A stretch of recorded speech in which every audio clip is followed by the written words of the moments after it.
Welcome to That's Greek to Me. Our word for today is soteria.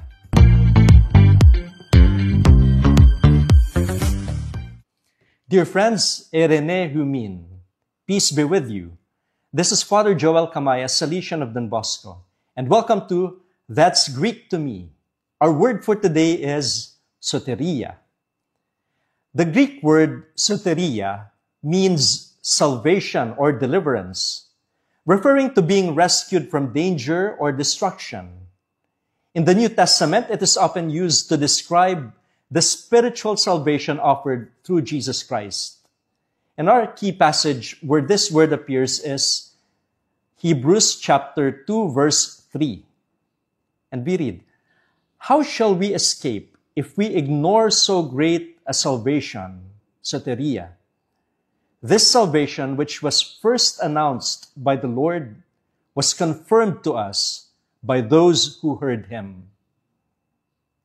Dear friends, this verse emphasizes the greatness of salvation through Christ and the urgency of responding to it. Yung ating kaligtasan, yung pagliligtas ng Panginoon sa atin. From this word, soteria, we derive the English word soteriology. And that is the study of salvation in Christian theology. Salvation is not just about eternal life. It also involves deliverance from sin and transformation in our daily lives. We are invited to live in gratitude, reflecting God's saving grace through our actions. How do I respond daily to the gift of salvation that God has given me? Yun ang tanong natin.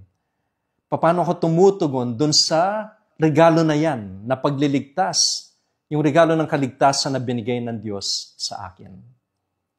And that's our word for today. May these words accompany us as we grow in faith. Meron ba mga salita sa Biblia na mas gusto nyo maintindihan at malaman kung ano yung ibig sabihin nun? Pwede kayong mag-comment, magtanong kayo at sasagutin natin yan. And of course, I invite you to like, to share, and to subscribe.